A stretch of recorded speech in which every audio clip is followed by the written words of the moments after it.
আইরে তোরা কে আবিরে মাহফিলে আয়, আইরে তোরা কে আবিরে মাহফিলে আয়, মাহফিলেতে আসলে অনেক সওয়াব পাওয়া যায়, মাহফিলেতে আসলে অনেক সওয়াব পাওয়া যায়, আইরে তোরা কে আবিরে মাহফিলে আয়, আইরে তোরা কে আবিরে মাহফিলে আয়, মাহফিলেতে আসলে ভাইজান নাকি পাবে নবীর ফরমান, মাহফিলেতে আসলে ভাইজান সওয়াব পাবে নবীর ফরমান, প্রতি শ্বাসে নিঃশ্বাসে তোমার গুনাহ ধরে যায়, শ্বাসে নিঃশ্বাসে তোমার গুনাহ ধরে যায়, আইরে তোরা কে আবিরে মাহফিলে আয়, আইরে তোরা কে আবিরে মাহফিলে আয়। এমন কিছু মানুষ আছে খন্নাসের প্রতারণায় পড়েছে কিনা? এই গারমোড়া বাজারে দাওয়াত হয়েছে আজকে, এখানে কি ওয়াজ ওয়ার মাহফিল, কিন্তু অনেক মানুষ এখনো আড্ডার মধ্যে আছে কিনা, চায়ের হোস্টেলে বসে আছে কিনা? আল্লাহ রাব্বুল আলামিন তাদেরকে এখানে আসার মতন তৌফিক দেয় নাই, যার জন্য তারা আসতে পারে নাই। আজকে বলা হয়েছে যে এখানে মাহফিল হয়েছে, সামনে এই যে জায়গাটা দেখতেছে এটা কিসের বাগান? জান্নাতের বাগান। তো জান্নাতের বাগানে আসবে কারা? যারা জান্নাতি বান্দা হবে তারা। পৃথিবীর জমিনে কিছু মানুষ আছে তারা বাজারকে আপন করে নিয়েছেন, অথচ আল্লাহ নবী সাহাবীরা বাজারকে পছন্দ করতেন না। কারণ হইছে আল্লাহ নবী বলেছেন কি, বাজার হলো সবচেয়ে নিকৃষ্ট জায়গা, যেই বাজারের মধ্যে গেলে কি হয়, শুধু আড্ডা হায়েশা কাজ গল্প গুজব হয়। এই বাজার হলো কি সবচেয়ে নিকৃষ্ট স্থান।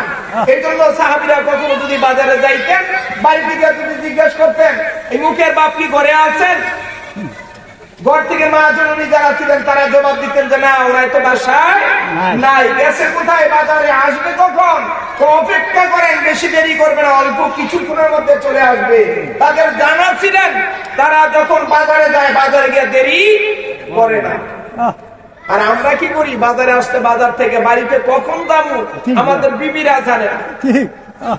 সাহাবীরা তারা যখন বাজার থেকে ঘরে ফিরে যাইতেন, পুনরায় যখন আবার এমনি ভাবে মসজিদে চলে যাইতেন, কেউ যদি খোঁজ করতে বাড়িতে যাইয়া বলতেন এমুক লোক আছেন কিনা, জবানের ঘর থেকে আওয়াজ দিয়ে বলতেন না, ওরা এখন তো বাড়িতে নাই, কোথায় গেছে, আল্লাহর ঘর মসজিদে, মসজিদে গেছে নামাজ পড়ার উদ্দেশ্যে, ফিরবে কখন তা বলতে পারবো না। কারণ তাদের জানা ছিলেন সাহাবীরা মসজিদকে আপন করে নিয়েছেন, মসজিদকে দাবি মনে করতেন। এজন্য তারা মসজিদে যদি জোহর কিংবা আসর নামাজ পড়ার জন্য ঢুকতেন, তারা আসর নামাজ পড়ে, মাগরিব পড়ে, ঈশার নামাজ পড়ে বাড়িতে ফিরতেন। যেরকম সুবহানাল্লাহ। আমরা মানুষ এমন হয়ে গেছি, মসজিদ যদিও দুনিয়ার জমিনে দামি, আমরা যদিও জানি, কিন্তু মসজিদের মধ্যে গেলেন আমাদের ভাষা যদি জিজ্ঞাসা করা হয় এমুক লোক কোথায় আছে, আল্লাহর ঘর মসজিদে গেছে, নামাজ পড়তে গেছেন, আসবে কখন, অপেক্ষা করেন, দেরি হবে না, ওরা নামাজ পড়লেই মসজিদে ঢুকবে। আর যদি বলা হয় গেছে কোথায়, বাজারে, আসবে কখন, বলা যায় না কখন ফিরে, বাজারে গেলে ওনার দেরি করতে পারে। এই জন্য ভাই আল্লাহ নবীর সাহাবীদের তরিকা আমরা বর্তমানে যে তরিকা তার বিপরীত হয়ে গেছে। সাহাবীরা বাজারে আসতে দৌড়াইয়া বাড়ি ফিরতেন, আর আমরা বাজারে আসতে বাজার সারাদিন কাটায় দেই।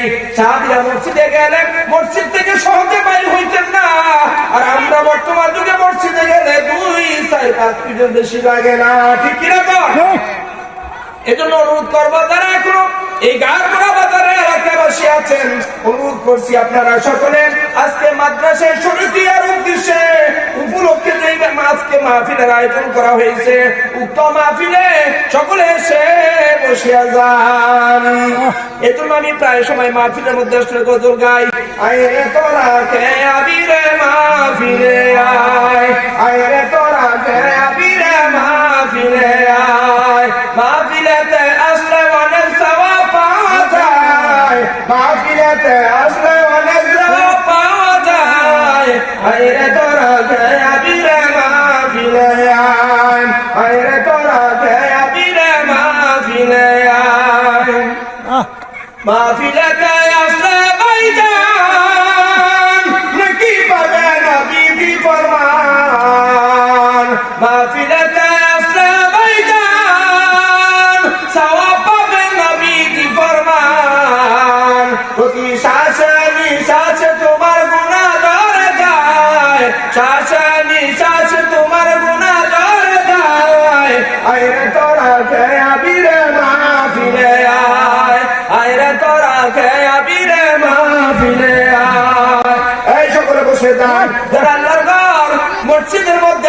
মসজিদ থেকে তখন ইবাদত বন্দি করে বাড়িতে চলে যায়।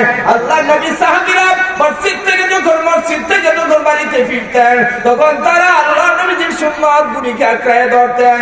বর্তমান যুগে যে সুন্নাত, যেই ফরজ গুলি শেখানো হয়, এগুলি কোথায় শেখানো হয় বলেন?